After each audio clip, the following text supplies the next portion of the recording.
What's up, traders? This is Matt with Conservative Trades. Hope you guys are doing all right today. Ending the day down $84.76. I hate it because there was actually at one point today where I was actually up 50 some dollars. Forget the exact amount, but took this trade on Tesla in aftermarket hours. It had a major run up, and I thought we could get just a little bit of a pullback, and I could tack on maybe just an extra 20 bucks. I really just I had at first just taken 10 shares and was just looking for a $2 pullback, which is not hard to get on Tesla. But boy, I'll tell you what, it just has remained really, really strong. This right here is a misprint, this wick right here. So that's a little deceiving. But it came back, and then I was adding to my position, and finally, I was able to find a place to get out. And just to make a long story short, I mean, this put me down. I don't know. I had taken one trade on Tesla, and I think I had made 20, 30 bucks on a quick scalp. And then, so whatever this is, I mean, I basically, it took away that profit plus put me down $116. So kind of a shame, guys, because I was pretty excited about it today. And for those of you who are in the live stream, today was a rough day. I had some technical difficulties, computer froze, and my platform was acting up. Lightspeed Trader, which normally doesn't act up. Lightspeed's typically a really good platform, so I don't know if that had anything to do with my computer. I don't know. But nonetheless, there was a malfunction on the platform, and it caused me to have some greater losses than I needed to have here on Neo. This actually should have only been an $80 loss, but for some reason, when my computer froze, it deleted my orders, and so my stop on that was not honored. And by the time I had everything rebooted and was back up and running, I was down 120 bucks, and I just went ahead and got out there. But I tell you what, guys, my computer is on schedule to be fixed. Well, not fixed. I'm actually getting a whole new computer built, and it's on schedule to be built and up and running by Monday of next week. So if all goes well and everything comes in on time, which it should, we should be pretty good to go on that. So I know people have said, man, you're playing with money here, but here's the thing, guys. Typically when I get in on trades, I've been using, and this is something that I'm going to be talking about today. There's a very clear message that's being sent to me right now, and I'm going to start doing things a little bit differently starting tomorrow. It's something I've talked about before, but it's something that I'm really going to take a little bit more seriously after today, because at one point, like I said, today I was down like $300, and I fought my way back to the green. So I was in the green up 50 some dollars, and then of course this move on Tesla just continues to just find momentum somewhere. Somehow somebody's buying Tesla and pushing it to the upside. So what I was going to say was I'm typically not worried about the computer freezing, because usually when I'm in on a trade, first of all, the issue with it freezing has not been, it normally doesn't come into play until much later in the mornings. And typically by then I'm sitting in on trades that I'm pretty comfortable with. I'm, slowly averaging in with small share size. And so even if a stock took off without me, I'd be fine, because I'd come in and I'd see it, at a much higher price, and that would give me a good place to average in. Because I've been trading this pullback strategy a lot. And, here's the thing, guys. Today I was underwater mostly because of D and because of Neo. Okay. Yes, there was a platform issue on Neo. Yes, that only should have been about an $80 loss. But D was a stock that I tried going long on. And I'm not typically a long bias trader, but I wanted to take a shot at it. But here's the thing that I've been telling myself, because I took a long on Neo too, and I'm just not good with longs. And even if you go back to some of the recaps from last week, I was underwater because of several stocks that I was trying to go long on. And I had to dig myself out on what? On the pullback strategy.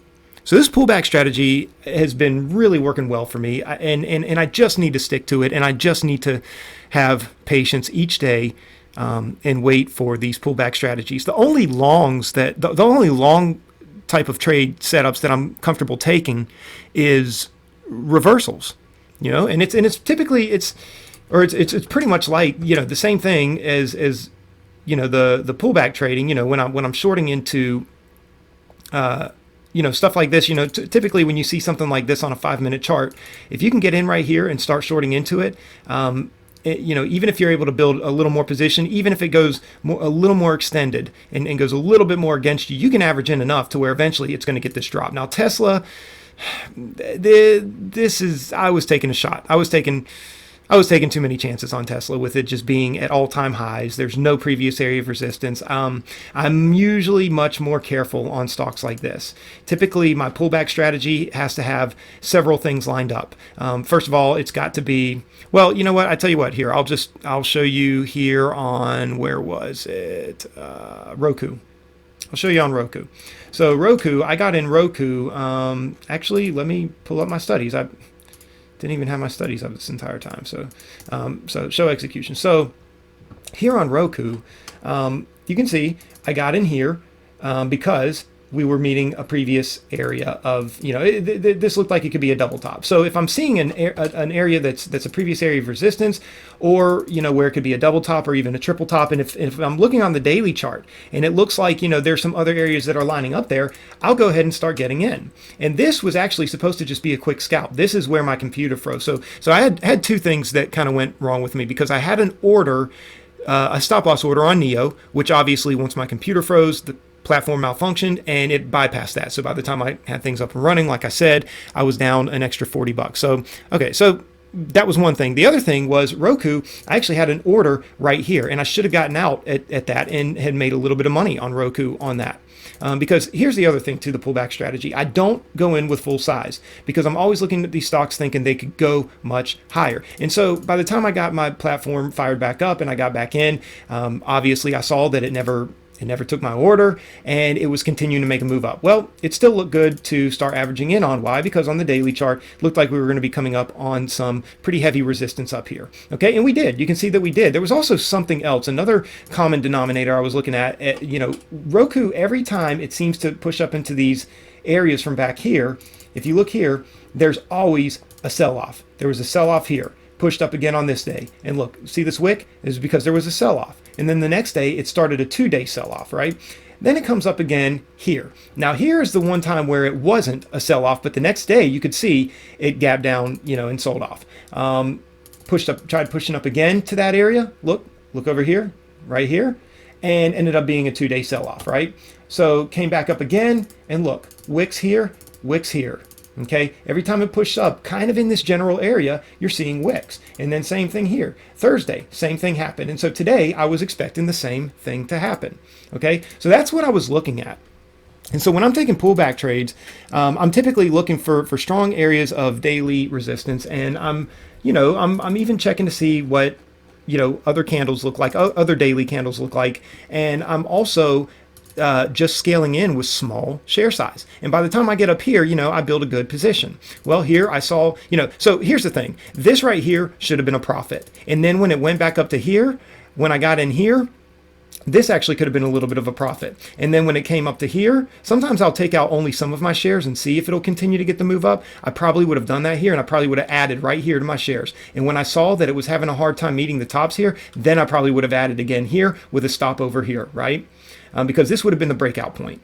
But truth be told, I can't say that for sure, because I might have even been comfortable adding to up in the 137s and 138s, just depending on what the overall markets were doing. And I was watching the overall markets too, and I was seeing a little bit of divergence in what Roku was doing as opposed to the overall markets, because the overall markets were seeming to be a little bit stronger during these times, but Roku was weakening. So I averaged in, I went back in here, and this was just a beautiful move, and we caught this move all the way down. So you can see, like this move right here on Roku made up for the loss on D and NEO, and put me a little bit in the profit, right? And then of course Baba did pretty well on that one. Boeing did pretty well on that one. Boeing was a real quick, same thing, pullback strategy. I saw it kind of coming up here. I was watching the financial sector. Financial sector looked like it was also hitting some previous areas of resistance. And so, you can see I averaged in, and then as it started dropping, I took profit here. I really should have let it come back down to these levels here.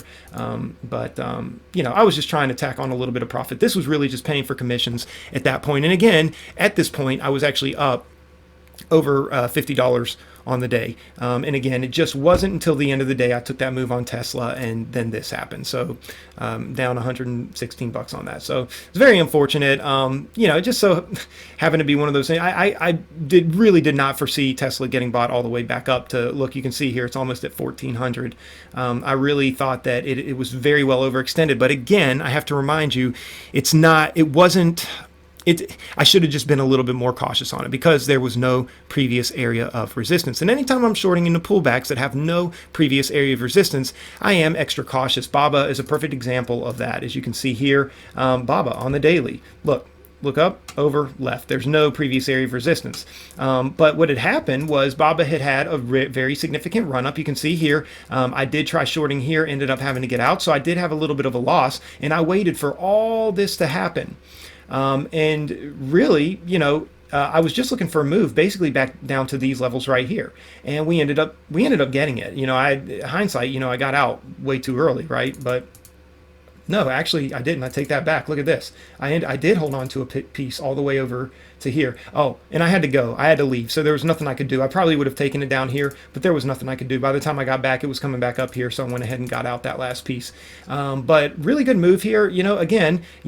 I tried once, got out. Tried again, got out. So at one point, I was down. I mean, I had taken several losses on BABA, but finally when I saw it kind of having this issue here, I got in here, and when it came back up, I got in here and I just put a stop over here, but it started working out. I pieced out here, here, here, and then as you can see all the way back here. So, there are definitely things to look for when you are trading stocks that have no previous area of resistance, and they are a little bit riskier, but I'll tell you what, when they lose momentum, and you can get a really good move on those.